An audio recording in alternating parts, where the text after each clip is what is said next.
नमस्कार दोस्तों, स्वागत है आप सबका धनक हिंदी स्टोरीज में। आज मैं आप सबके लिए लेके आई हूँ ऑनलाइन फ्रेंडशिप, अभय की सीधी सादी सी कहानी। तो चलिए आइए सुनते हैं। अभय एक सीधा साधा लड़का था। ग्रेजुएशन की पढ़ाई करने के लिए अब उसे अपना गांव छोड़कर शहर में दाखिला लेना था। किसान पिता ने एक एक पैसा जोड़कर अभय के लिए शहर में सारी व्यवस्था कर दी और ये सोचकर एक स्मार्टफोन भी दिला दिया कि असीमित पढ़ाई करने में इसका उपयोग होगा। स्वभाव से अंतर्मुखी अभय को अब अपने सपनों को पूरा करने के लिए बहुत मेहनत करनी थी। अपने संकोची स्वभाव के कारण वह शहर के बच्चों के साथ समान घुल मिल नहीं पाया और दोस्त बनाने के लिए उसने सोशल मीडिया का सहारा लिया। ऐसे ही फेसबुक पर उसी शहर के मयंक नाम के लड़के से उसकी दोस्ती हो गई। मयंक का प्रोफाइल अभय को बहुत पसंद आया था। दोनों के बीच मैसेजेस का बातचीत होना शुरू हो गया। पढ़ाई के लिए लिया गया फ़ोन अब दोस्ती और मनोरंजक वीडियोस देखने में होने लगा। यहाँ तक कि क्लास लेते हुए भी अभय का ध्यान मोबाइल स्क्रीन पर ही लगा रहता है। मयंक और अभय की दोस्ती भी गहरी हो गई। यहाँ तक कि मयंक कई बार उसका फ़ोन भी रिचार्ज करा दिया करता था। देखते ही देखते उनकी फ्रेंडशिप को 2-3 महीने बीत गए, पर अभी भी उनकी एक बार भी मुलाकात नहीं हुई थी। फिर एक दिन मयंक ने अभय को एक जगह बुलाने के लिए कॉल किया। यार, एक बहुत अच्छा अवसर है, साथ ही 10 बजे व्हाट्सएप पर किए गए पते पर आ जाना।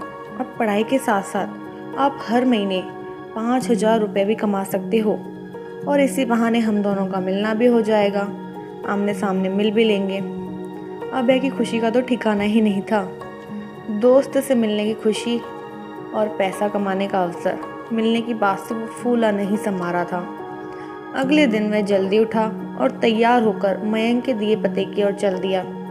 वह जगह शहर से कुछ दूर थी, इसलिए अभय उधर जा रही एक बस पर सवार हो गया। 1 घंटे के सफ़र के बाद आखिरकार वह पूछते पूछते दिए हुए पते पर पहुंच गया। अभी वह खटखटाता कि दरवाजे से पहले एक कार उसके पास आकर रुकी। उसमें से 45-50 साल का एक अधेड़ व्यक्ति बाहर निकला और बोला, सुनो बेटा, तुम्हारा नाम अभय है क्या? जी अंकल, अभय बोला। मुझे मयंक ने भेजा है। वास्तव में अचानक मुलाकात का स्थान ही बदल गया है। आओ कार में बैठो, मैं तुम्हें सही जगह ले चलता हूँ, वो अधेड़ व्यक्ति बोला। अभय फौरन कार में बैठ गया और वे आगे बढ़ गए। उस व्यक्ति ने अभय की केयर करते हुए उसे पीने के लिए फ्रूटी दी। फ्रूटी पीने के लगभग 3 घंटे बाद जब अभय की आंखें खुली तो उसने खुद को एक पार्क में लेटा हुआ पाया। उसके पेट के एक तरफ काफ़ी दर्द महसूस हो रहा था। मोबाइल और पैसे भी गायब थे। कुछ देर तक तो उसे समझ ही नहीं आया कि वो आखिर कार से यहाँ कैसे पहुँच गया। फिर उसने शर्ट उठाकर दर्द वाली जगह देखा तो वहाँ एक चीरा लगा हुआ था।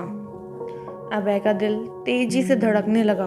वह समझ चुका था कि उसके साथ बहुत कुछ गलत हो चुका है। वह फौरन भागकर डॉक्टर के पास गया, पर डॉक्टर ने जो बात उसे बताई उसे सुनकर उसके पैरों तले जमीन ही खिसक गई। उसके शरीर से एक किडनी गायब थी। अब उसकी काटो तो खून नहीं वाली हालत हो गई। सोचने लगा, क्या सपने लेकर गांव से शहर आया था। अब अपने पिताजी को क्या जवाब दूंगा। वह भागा भागा पुलिस स्टेशन पहुंच गया। वहां जाना तो उसके सामने डिजिटल दुनिया की सारी सच्चाई ही सामने आ गई।